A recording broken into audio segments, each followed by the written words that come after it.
এই ভূমিকম্প আপনার আমার কাছে বিশাল বড় একটা মেসেজ, বিশাল বড় একটা আলামত। إذا زلزلت الأرض زلزالها القارية ما القارية إذا السماء انفطرت وإذا الكواكب انتثرت এই ইমানদার মুমিন গুনার কাজ ছেড়ে দাও, নেকির কাজ বেশি বেশি করার চেষ্টা করো। আল্লাহ পাক রব্বুল আলামিন পবিত্র কোরআনে আরেক জায়গায় জানায়া দেয়, জহরাল ফাসাদু ফিল বাররি ওয়াল বাহর বিমা কাসাবাত আইদিন নাস। হে মানুষ, তোমরা তোমাদের গুনাহের কারণে তোমরা আযাবের মধ্যে লিপ্ত হও, পতিত হও, গ্রেফতার হও, আর তোমরা দোষ দাও সৃষ্টিকর্তাকে। আমাদের সমাজে আছে না নাই? আমরা নিজেরাই গুনাহ করি, আল্লাহকে আমরা দোষ দেই। নাউযুবিল্লাহ। গুনার কারণে জহরাল ফাসাদু ফিল বাররি ওয়াল বাহর, জলের স্তরে আমরা যা কিছু দেখি, বিপদ আপদ আসে, এই সুনামি আসে, আপনার বন্যা, এরপরে ভূমিকম্প হয়ে গেল গত শুক্রবার, এটার মাধ্যমে আল্লাহ পাক আপনাকে আমাকে মেসেজ দিতেছেন, সতর্ক হওয়ার আল্লাহ পাক সুবর্ণ সুযোগ দিতেছেন যে হে বান্দা, গুনার কাজ ছাড়ো, গুনাহ ছেড়ে দাও, তওবা করো, ফিরে আসো। আমি আল্লাহ পাক এই জুমাবার দিনেই কিয়ামত কায়েম করব। বলেন না আল্লাহু আকবার। গত শুক্রবারের দিন 10:39 মধ্যে আল্লাহ তাআলা এই জমিনটাকে খানিকটা সময় নাড়ায়া পৃথিবীর মানুষগুলোকে আমার আল্লাহ ভূমিকম্পের মাধ্যমে সতর্ক করে দিয়েছেন, সচেতন করে দিয়েছেন। হে বেঈমান, হে ঈমানদার, খবরদার নাফরমানি করিও না, খবরদার কোরআনের বিরুদ্ধে আচরণ করিও না, হককারী উলামায়ে কিরামদেরকে ফাঁসির কাস্তে ঝুলাইও না, নির্দোষ নিরাপরাধ আলেমদেরকে বিনা দোষে কারাগারে তোমরা বন্দী করে রাখিও না। কোরআনের পাখি আল্লামা দেলওয়ার হোসেন সাঈদীকে তারা কারাগারে জালিম স্বৈরাচার তাকে শহীদ করে ফেললেন। ওই যে আল্লামা মামুনুল হক শাইখুল হাদিস, ইবনে শাইখুল হাদিস, বাংলাদেশের মধ্যে একজন উল্লেখযোগ্য একজন আলেম, তিনাকে তিনটা বছর তিনাকে নির্যাতন করলো, স্টিমরোলার চালাইলো। আরে যুবক, এ মুসলমান ইমানদার, আপনার বিবেককে আমি জাগ্রত করার জন্য কথাগুলো বলতেছি রে ভাই। আল্লাহর পয়গম্বর বলেন, ইদা মারানতু মিন রিয়াদিল জান্নাতি ফারতাহু।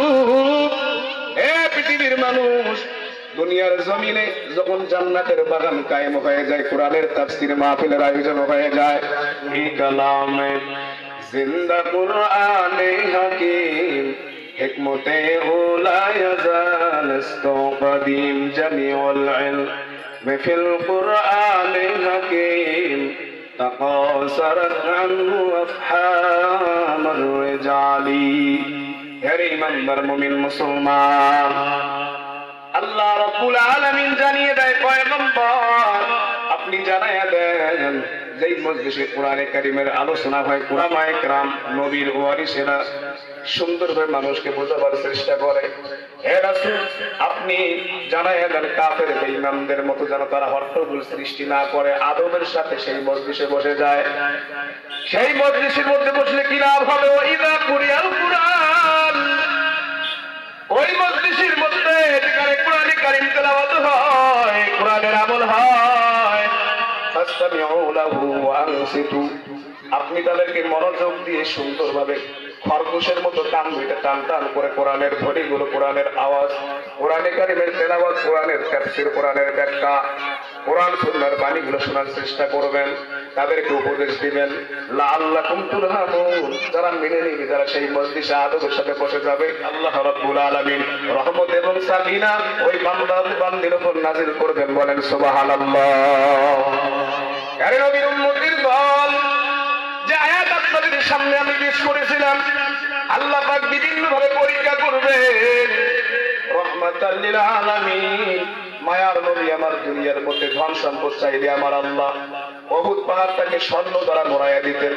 নবী আমার ধন সম্পদ চায় নাই, আল্লাহুম্মা আহইনি মিসকিনান ওয়া আমিতনি মিসকিনান ওয়াহশুরনি যুমরাতাল মাসাকিন, আল্লাহ তুমি আমাকে দুনিয়াতে মিসকিন অবস্থায় রাখো, আল্লাহ ধন সম্পদ দিও না, ওয়া আমিতনি মিসকিনান, তুমি আমাকে মিসকিন বানায়া, দারিদ্র বানায়া, অভাবী বানায়া তুমি আমাকে মরণ দিও, ওয়াহশুরনি যুমরাতাল মাসাকিন, কিয়ামতের ময়দানে মিসকিনদের কাতারে আমাকে দাঁড় করা দিও। আপনার আমার নবী আল্লাহর কাছে চাইলে আমার আল্লাহ গোটা দুনিয়াটা স্বর্ণ দ্বারা, টাকা পয়সা দ্বারা ভরাই দিতে পারতেন কি পারতেন না? নবীর মেয়ে ফাতেমা বিসমিল্লাহির রহমানির রহিম ولنبلونكم بشيء من الخوف والجوع ونقص من الأموال والأنفس والثمرات وبشر الصابرين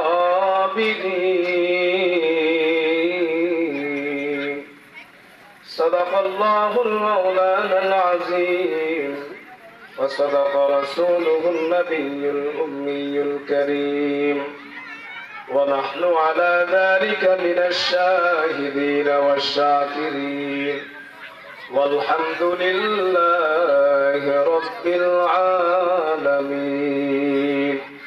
الحمد لله অধ্যক্ষর আজকের মাহফিলের সম্মানিত সভাপতি প্রধান অতিথি আমন্ত্রিত উলামা ইকরাম আমার সম্মুখে আল্লাহ পাকের আশিকিন জাকিরিন শাকিরিন মুহিব্বিন মুরব্বিয়ান আযম কলিজার টুকরা যুবক বন্ধুগণ স্নেহের ছোট ভাই পর্দার আলে অবস্থানরতা সম্মানিত আবেদা সালেহা আমার মা ও বোনেরা আসল সেই মহান রব্বুল আলামিনের দরবারে কালিমাতুশ শুকর গুজার হই যে দয়াময় রব্বুল আলামিন আজকে জালিসুর রহমান জান্নাতের বাগান অত্র এলাকার মধ্যে কায়েম হওয়ার মাধ্যমে এত সুন্দর কোরআনের ধ্বনি কোরআনের আওয়াজ আমাদের প্রত্যেকের কর্ণগহরে পৌঁছাবার সুযোগ করে দিয়েছেন, তৌফিক দান করেছেন। ওই কুটে বাড়ায় না কি করে তাটা পন্থা করে দয়াময় রব্বুল কারীমের দরবারে কালিমাতুশ শুকর গুজার হই, শুকরিয়া আদায় করি, জবান ছেড়ে দিয়ে বলি আলহামদুলিল্লাহ। লক্ষ কোটি দরুদ ও সালাম সর্বকালের সর্বযুগের সর্বশ্রেষ্ঠ মহামানব আপনার আমার নবী করুণার ছবি বিশ্বনবী বিশ্বনেতা জনাব হযরত মুহাম্মদুর রাসূলুল্লাহ সকলে অন্তরস্থল থেকে পড়ে নেই সাল্লাল্লাহু আলাইহি ওয়াসাল্লাম। এখানে ভূমিকা নেওয়ার সময় নেই, যেহেতু সামনে ইশার সালাতের সময় হয়ে গেছে এবং অনেক মসজিদে জুমা আপনার ইশার আযান হইতেছে। তো আমলের উদ্দেশ্যে দুই একটি কথা আমরা হেদায়েতের উদ্দেশ্যে আমরা শোনার চেষ্টা করব এবং তদনুযায়ী আমরা আমল করার চেষ্টা করব। আল্লাহ রাব্বুল আলামিন পবিত্র কোরআনে কারীমে সূরাত মুলুকের 2 নম্বর আয়াতে বলেন, আল্লাযী খালাকাল মাউতা ওয়াল হায়াতা লিয়াবলুয়াকুম আইয়ুকুম আহসানু আমালা ওয়া হুয়াল আসীজুল গফুর।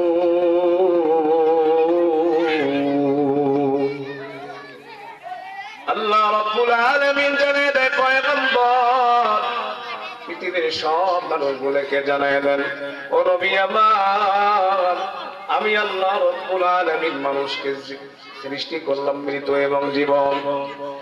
আমি আল্লাহ জীবনের মালিক, আমি আল্লাহ মৌতের মালিক। আল্লাহ রাব্বুল আলামিন পবিত্র কোরআনুল কারীমে সূরা বাকারা আরেক জায়গায় সুন্দর করে বয়ান করেন, ওয়া কাইফা তাকফুরুনা বিল্লাহ ওয়া কুনতুম আমওয়াত। হে পৃথিবীর মানুষেরা, তোমরা কিসের দাম্ভিকতা করো, অহংকার করো? এ দুনিয়ার মানুষ, তোমাদের অস্তিত্ব নিয়ে তোমরা একটাবার চিন্তা করে দেখো। তোমরা একটাবার তোমাকে আমি আল্লাহ কিভাবে সৃষ্টি করলাম? তোমরা তো উল্লেখযোগ্য কোন বস্তুই ছিল না। হাল আতা আলাল ইনসান হিনুম মিনাদ দাহর, তোমরা তো তোমাদের মা বাবার সংমিশ্রণের মাধ্যমে একমাত্র এক ফোঁটা নাপাক পানি থেকে বান্দা তোমাদেরকে আমি আল্লাহ সৃষ্টি করেছি। হে পৃথিবীর মানুষ, আমি আল্লাহরে ভুলে থাকো, কেমন তোমরা নাফরমানি করো? ওয়া কুনতুম আমওয়াত, তোমরা তো মৃত্যু ছিল, নিষ্প্রাণ ছিল, তোমাদের ভিতরে কোনো জীবন ছিল না। আমি দয়াময় আল্লাহ মায়ের গর্ভের মধ্যে রক্তপিণ্ড থেকে জমাট বাঁধা রক্তপিণ্ড থেকে মানুষের আকৃতি তোমাকে দিলাম।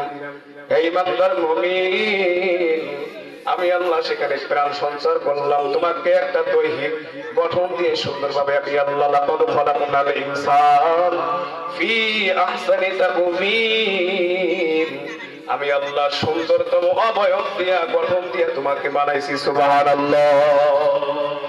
হে ইমানদার নবীর উম্মতের দল, আল্লাহ রাব্বুল আলামিন জানিয়ে দেয়, হে পৃথিবীর মানুষ, আমি আল্লাহ পবিত্র কোরআন নাযিল করার মাধ্যমে সূরা বাকারার 156 নম্বর আয়াতের মধ্যে জানায়া দিলাম, ওয়ালা নাবলুওয়ান্নাকুম বিশাইইন মিনাল খাউফ ওয়াল জু'i ওয়া নাকসিম মিনাল আমওয়াল, আমি আল্লাহ তোমাদেরকে ভয় দেখায় পরীক্ষা করব, আমি আল্লাহ তোমাদেরকে ক্ষুধা দিয়ে পরীক্ষা করব, আমি আল্লাহ তোমাদের সম্পত্তি মাল সামান ক্ষয়ক্ষতির মাধ্যমে তোমাদেরকে পরীক্ষা করব। আরে যুবক মুসলমান ইমানদার, ও মানমা, ও পর্দারে অবস্থানরত মা বোনেরা, গত শুক্রবার দিন 10:39 মধ্যে আল্লাহ তাআলা এই জমিনটাকে খানিকটা সময় নাড়ায়া পৃথিবীর মানুষগুলোকে আমার আল্লাহ ভূমিকম্পের মাধ্যমে সতর্ক করে দিয়েছেন, সচেতন করে দিয়েছেন। হে বেঈমান, হে ঈমানদার, খবরদার নাফরমানি করিও না, খবরদার কোরআনের বিরুদ্ধাচরণ করিও না, হককারী উলামায়ে কিরামদেরকে ফাঁসির কাস্টে ঝুলাইও না, নির্দোষ নিরপরাধ আলেমদেরকে বিনা দোষে কারাগারে তোমরা বন্দী করে রাখিও না। কোরআনের পাখি আল্লামা দেলওয়ার হোসেন সাঈদীকে তারা কারাগারে জালিম স্বৈরাচার তাকে শহীদ করে ফেললেন। ওই যে আল্লামা মামুনুল হক শাইখুল হাদিস ইবনে শাইখুল হাদিস, বাংলাদেশের মধ্যে একজন উল্লেখযোগ্য একজন আলেম, তিনাকে তিনটা বছর তিনাকে নির্যাতন করলো, ইস্তিমরুল্লাহ চালাইলো। আরে যুবক, এ মুসলমান ইমানদার, আপনার বিবেককে আমি জাগ্রত করার জন্য কথাগুলো বলতেছি রে ভাই। আল্লাহর পয়গম্বর বলেন, ইদা মারানতু মিন রিয়াদিল জান্নাতি ফারতাহু, হে পৃথিবীর মানুষ, দুনিয়ার জমিনে যখন জান্নাতের বাগান কায়েম হয়ে যায়, কোরআনের তাফসীর মাহফিলের আয়োজন হয়ে যায়, খানিকটা সময় সেই তাফসীর মাহফিলের মধ্যে তোমরা বসে যাও। সাহাবায়ে কেরাম ডাক দিল, পয়গম্বর, বিলা ইয়া রাসূলুল্লাহ মা রিয়াদুল জান্নাহ, ওগো আল্লাহর নবী, আপনি জান্নাতের বাগানে বসার নির্দেশ দিলেন। ইয়া রাসূলুল্লাহ, ইয়া হাবিবাল্লাহ, কবরে যাওয়ার পর এরপর আপনার আল্লাহ রাব্বুল আলামিন হুকুম করেছেন, মানুষের মৃত্যু হওয়ার পর মানুষ যখন কিয়ামতের ময়দানে দাঁড় হবে, এরপরে হিসাব নিকাশ পরে জান্নাত। ও পয়গম্বর, জান্নাত তো হইল আখিরাতের বিষয়, আপনি দুনিয়ার জমিনে জান্নাতের বাগানে বসার নির্দেশ দিলেন গো পয়গম্বর, জান্নাতের বাগানটা কোথায়? আল্লাহর পয়গম্বর সুন্দরভাবে জানায় দেয়, وقال رسول الله صلى الله عليه وسلم من حلق الذكر, যেই জায়গায় কোরআনের আওয়াজ হয়, কোরআনের তাফসীর হয়, যেই মজলিসে আমার আল্লাহ পাকের গুণগান করা হয়, নবীর সুন্নাত আদর্শ বাস্তবায়নের কথা বলা হয়, মাশওয়ারা হয়, ওই মজলিসটা আমার আল্লাহ জান্নাতের বাগানে রূপান্তরিত করে দেন। বলেন সুবহানাল্লাহ। আরে লক্ষ্মীপুর ডালার পার এলাকার মুসলমান, ওই কুরতালি এলাকার মুসলমান ভাই, এই মাহফিলটা কিন্তু আর আগামীকাল আপনি পাবেন না। আজকে আপনার সময় আছে, আপনার হাতে ধরে পায়ে পরিবারের ভাই, এই মজলিসে আল্লাহর হাবিব বলেন, লা ইয়াকুদু কওমুন ইয়াযকুরুনাল্লাহ তাআলা ইল্লা হাফাতহুমুল মালায়েকা ওয়া গাশিয়াতহুমুর রাহমা ওয়া নাযালাত আলাইহিমুস সাকিনা। দুনিয়ার মধ্যে রানিং প্রধানমন্ত্রী এবং সাবেক প্রধানমন্ত্রী, কোন এমপি মন্ত্রী যদি কোনো একটা মজলিসে যায়, কোন একটা বক্তব্য দেওয়ার জন্য, কোন একটা সমাবেশে সেমিনারে গিয়ে বক্তব্য দেয়, সেখানে এমপি মন্ত্রী নির্দিষ্ট সময় যাওয়ার আগে দেশের র্যাব বাহিনী, পুলিশ বাহিনী, এবারে সেনাবাহিনী, বিভিন্ন প্রকার প্রশাসন সেই এরিয়াটা ঘেরাও করে রাখে। আল্লাহর পয়গম্বর জানায় দেয়, যখন কোন জায়গায় কোরআনে মাহফিল কায়েম হয়ে যায়, ইল্লা হাফাতহুমুল মালায়েকা, আল্লাহ পাকের স্পেশাল প্রশাসন ফেরেশতা ওই জমিনের চতুর্দিক দিয়ে বেষ্টন করে ধরে রাখেন। জোরে চিৎকার দিয়ে বলা যাবে কি সুবহানাল্লাহ। এই মজলিসের মধ্যে মুসলমান যদি একবার সুবহানাল্লাহ আপনি আর আমি জবান দিয়ে উচ্চারণ করি, আল্লাহর পয়গম্বর জানায় দেয়, একবার একবার সুবহানাল্লাহ যদি কোনো বান্দা পাঠ করে, আল্লাহ পাক রব্বুল আলামিন আরশে আজিমে জান্নাতের মধ্যে একটা চারা গাছ লাগাই দেন, বলেন সুবহানাল্লাহ। এবং যদি একটা দ্রুতগামী ঘোড়া ওই জান্নাতের সুবহানাল্লাহ নামক চারা গাছটির পার্শ্ববর্তী 40 বছর কোন বাবনা 70 বছর দৌড়ায়, দৌড়াতে দৌড়াতে ঘোড়াটা তার অস্তিত্ব বিলীন হয়ে যাবে, তবু সেই ছায়া অতিক্রম করতে পারবে না। আর একবার জোরে বলা যাবে কি সুবহানাল্লাহ। মুসলমান ইমানদার, আল্লাহ পাক আপনাকে ভয় দেখায় পরীক্ষা করবেন। এই ভূমিকম্প আপনার আমার কাছে বিশাল বড় একটা মেসেজ, বিশাল বড় একটা আলামত। ইদা যুলজিলাতিল আরদু জিলজালাহা আল কারিয়াতু মাল কারিয়া ইদা সামাউ ফাতারাত ওয়া ইদাল কাওয়াকিবু ইনতাসারাত। এই ইমানদার মুমিন, গুনার কাজ ছেড়ে দাও, নেকির কাজ বেশি বেশি করার চেষ্টা করো। আল্লাহ পাক রব্বুল আলামিন পবিত্র কোরআনে আরেক জায়গায় জানায়া দেয়, যাহারাল ফাসাদু ফিল বাররি ওয়াল বাহর বিমা কাসাবাত আইদিন নাস। হে মানুষ, তোমরা তোমাদের গুনাহের কারণে তোমরা আযাবের মধ্যে লিপ্ত হও, পতিত হও, গ্রেফতার হও, আর তোমরা দোষ দাও সৃষ্টিকর্তাকে। আমাদের সমাজে আছে না নাই? আমরা নিজেরাই গুনাহ করি, আল্লাহকে আমরা দোষ দেই, নাউযুবিল্লাহ। গুনার কারণে যাহারাল ফাসাদু ফিল বাররি ওয়াল বাহর, জলের স্তরে আমরা যা কিছু দেখি, বিপদ আপদ আসে, এই সুনামি আসে, আপনার বন্যা, এরপরে ভূমিকম্প হয়ে গেল গত শুক্রবার, এটার মাধ্যমে আল্লাহ পাক আপনাকে আমাকে মেসেজ দিতেছেন, সতর্ক হওয়ার আল্লাহ পাক সুবর্ণ সুযোগ দিতেছেন যে হে বান্দা, গুনার কাজ ছাড়ো, গুনাহ ছেড়ে দাও, তওবা করো, ফিরে আসো।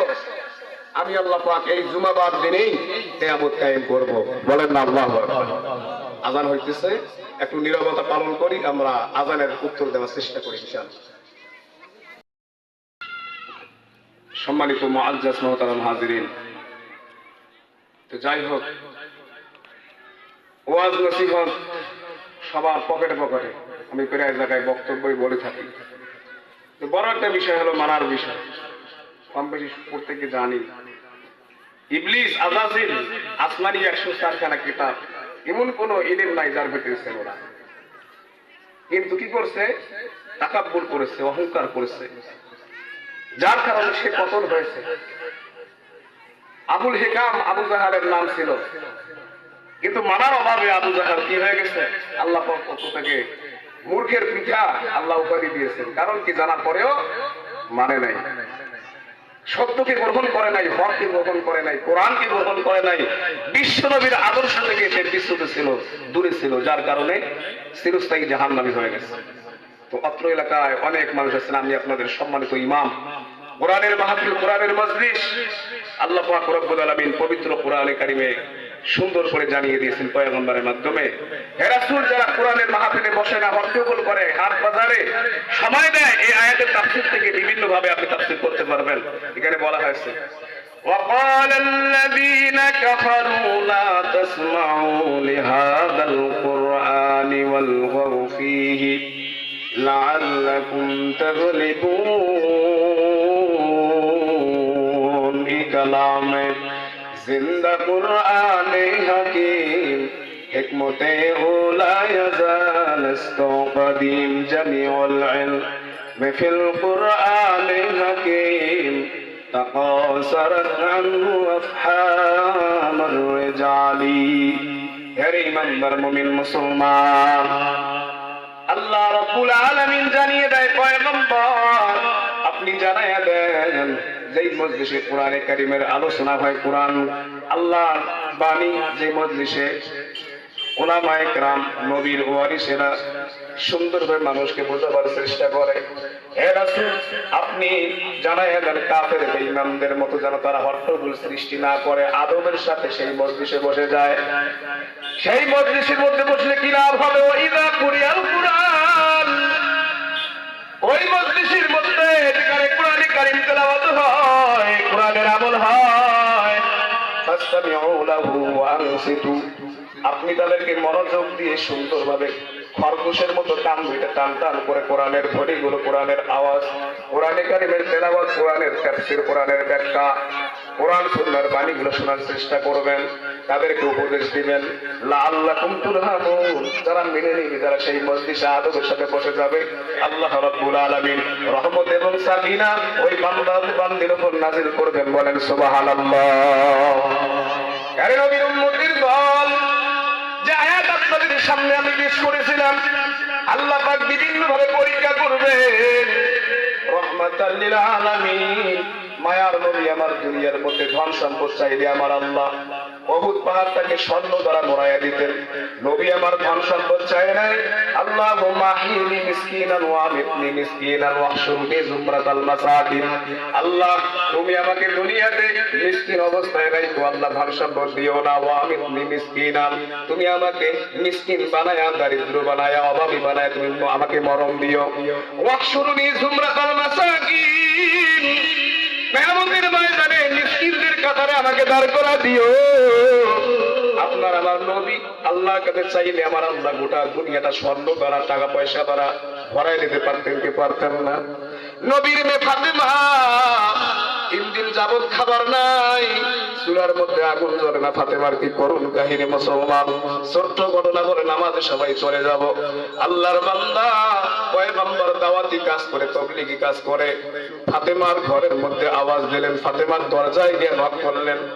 আরে মা ফাতেমা, দিনের দাওয়াত দিতে দিতে কয়েকদিন থেকে তোমার সঙ্গে দেখা করতে পারি না রে মা। ও মা ফাতেমা, ঘরের মধ্যে আসো, আমি তোমার বাবা মোহাম্মদ তোমার ঘরের দরজায় হাজির। ফাতেমা দরবারে গিয়ে ডাক দিলেন। ফাতেমা ঘর থেকে বের হইতেছে না, শুধু বাবার জবাবটা দিলেন। খানিকটা সময় পর ফাতেমা ঘর থেকে বের হলেন।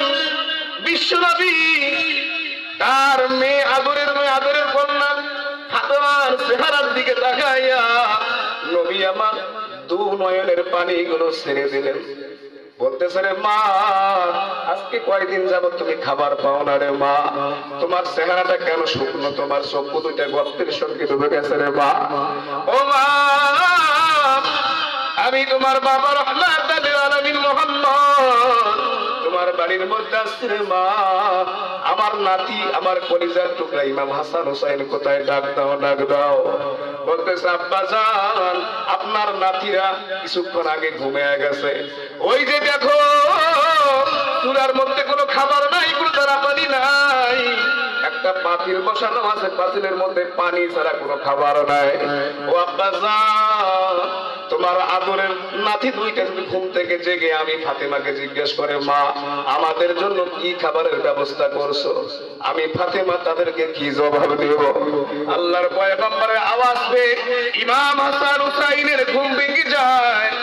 এক ভাই নবীর ডান হাতের দিকে, আর এক ভাই নবীর বাম হাতের দিকে জড়ায় ধরলেন। বললেন, না না, আজকে তুমি 3 দিন যাবত আমার বাড়ির মধ্যে আসো না। ও না না, তোমার মেয়ে ফাতেমা আজকে 3 দিন যাবত আমাদেরকে খাবার দেয় না। ও না না, আপনার মেয়ে ফাতেমার বিচার আপনি করতে পারবেন কি পারবেন না? নবী আমার চোখের পানি ছেড়ে দিয়ে বললেন, রে হায় নাতি রে, খাবারের জ্বালায় তোমরা আজকে আমি নবীকে মায়ের বিরুদ্ধে বিচার দাও। ও নাতি, এই বিচার আমি করতে পারবো না। ছোট্ট মানুষ বলতেছে, আপনার মেয়ে হয় এই কারণে আপনি বিচার করতে পারবেন না। না না, এটা মেনে নেওয়া যায় না। বিশ্বনবী মায়ার নবী রহমাতুল লিল আলামিন চোখের পানি ছড়ায় দিয়া বলে, হে নাতি, তুমি কোন বিচারকের কাছে বিচার চাও? যেই বিচারক আজকে 7 দিন যাবত অনাহারে, যেই বিচারক ক্ষুধার যন্ত্রণায়, খাবারের যন্ত্রণায় আমি পেটের মধ্যে 7টা পাথর বাঁধছি, আর তোমরা 3 দিন যাবত খাবার না পাইয়া আমি নবীর কাছে বিচার চাও। করে বলেন আল্লাহু আকবার। কতটা কষ্ট তাদের ইসলামের জন্য, কোরআনের জন্য। তারা এমনি ইসলাম আসে নাই, তাদের নাম আমার আল্লাহ সম্রাট করে। সোনালী যুগে যে মানুষেরা তাদের ইতিহাস পড়ে থাকবে কিয়ামত পর্যন্ত, তাদের জন্য তাদের যে ত্যাগ, তিতিক্ষা, কুরবানি, আমরা তো তাদের পশম, তাদের ধুলা বাড়ি করার সমান আমরা হতে পারবো না। সম্মানিত অত্র এলাকার মুসলমান মা বোনেরা, এই জন্য আল্লাহ পাক ওলা নাবলুওয়ান্নাকুম বিশাইইন মিনাল খাউফ, আল্লাহ বলেছেন অবশ্যই অবশ্যই আমি আল্লাহ পরীক্ষা করব। লামে তাকিদ দিয়েছেন, বিশাইইন মিনাল খাউফ, আমি আল্লাহ যে কিছু জিনিস দিয়ে পরীক্ষা করব, তার মধ্যে অন্যতম হলো ভয় দেখায় পরীক্ষা করব, ক্ষুধার যন্ত্রণা দিয়ে পরীক্ষা করব, সয় সম্পত্তি মাল সামান এগুলো কিনে নেওয়ার মাধ্যমে পরীক্ষা করব, ছেলে মেয়ে আমি আল্লাহ তোমাদের অকালে মৃত্যু দিয়ে তোমাদের ঈমান পরীক্ষা করব। আমি আল্লাহ দেখব তোমাদের মধ্যে ধৈর্যশীল সবর ধারণকারী ব্যক্তি কারা। তো সম্মানিত মুআজ্জাজ মুহতারাম হাজিরিন, আলোচনা অনেক লম্বা ছিল, সময় স্বল্পতার কারণে মানে কি আলোচনা করবো আর কি না করবো বুঝে আসতে পারছিল না। তারপরেও দোয়া নেওয়ার উদ্দেশ্যে ইসরাই সাধু ভাই তিনি আমাকে বলছেন, মুফতি সাহেব হুজুর অনুরোধ করছেন, যার কারণে আপনাদের সামনে কিছু কথা বললাম। আমি গুনাহগারের আলোচনা হাফেজ মাওলানা আনোয়ারুল ইসলাম বিপ্লবী, ইউটিউবে সার্চ দিবেন, লম্বা চূড়া অনেক আলোচনা আমার আছে এবং আপনাদের দোয়ায় সামনে মাসে মানে বেশ কয়েকটা প্রোগ্রাম আছে। যাই হোক, আমি দোয়া চাই আপনাদের অত্র এই মহল্লায় আমি আছি, এই মহল্লায় একটা মসজিদ, একটা মাদ্রাসা, এই দুইটা প্রতিষ্ঠান আপনাদের জন্য একটা আমানত।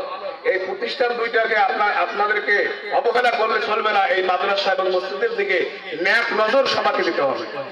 এই মাদ্রাসা আসে বিদায় আল্লাহ পাক বড় বড় আযাব গজব থেকে আমাদেরকে সেভ রাখছেন, আল্লাহ পাক হেফাজতে রাখছেন। এখানে আপনি 3টার সময় 2:30টার সময় ঘুমিয়ে থাকেন, আমি দেখি মাদ্রাসা ছোট ছোট তালবে ইলমিরা তাহাজ্জুদের নামাজ পড়ে আল্লাহর কাছে কাঁদে। তারা হুজুররা উস্তাদরা দোয়া করে, সকলের জন্য দোয়া করে, তাদের দোয়ায় আল্লাহ পাক আপনাকে আমাকে ভালো রাখছেন। আপনার ফসলের মধ্যে উন্নতি, আপনার কামাইয়ের মধ্যে উন্নতি, আল্লাহ পাক সকল প্রকার বিমার থেকে, রোগ বালা মুসিবত থেকে আপনাদেরকে হেফাজতে রাখছেন। এই জন্য মাদ্রাসার উপর সবাই সদয় দৃষ্টি রাখবেন, নেক নজর দিবেন। আল্লাহ পাক সকলকে এই মাদ্রাসা সহযোগী হয়ে এই মসজিদ আল্লাহর ঘরে আমাদের সবাইকে 5 ওয়াক্ত নামাজ এবং মা বোনদেরকে খাস পর্দা করার সকলকে তৌফিক দান করেন। ওয়া আখিরু দাওয়ানা আলহামদুলিল্লাহি রাব্বিল আলামিন। আমরা যারা নামাজ পড়ব ইনশাআল্লাহ আমরা চলে যাই, ওযু করে আমরা জামাতে হাজির হব। আল্লাহ পাক সকলকে তৌফিক দান করেন। আল্লাহুম্মা আমিন। আসসালামু আলাইকুম প্রিয় শ্রোতা মণ্ডলী, এখন আপনাদের সামনে কুরআন হাদিস থেকে মূল্যবান আলোচনা পেশ করবেন উদীয়মান তরুণ ইসলামী আলোচক হাফেজ কারি মাওলানা মোহাম্মদ আনোয়ারুল ইসলাম বিপ্লবী। হাফেজ কারি মাওলানা মোহাম্মদ আনোয়ারুল ইসলাম বিপ্লবী, খতিব, চাঁদখানা চড়কবন্ধ, পুরাতন মদিনা কেন্দ্রীয় জামে মসজিদ, পরিচালক জামিয়া তালিমুস সুন্নাহ মহিলা মাদ্রাসা, সৈয়দপুর নীলফামারী। হুজুরের মোবাইল নাম্বার 01721814883।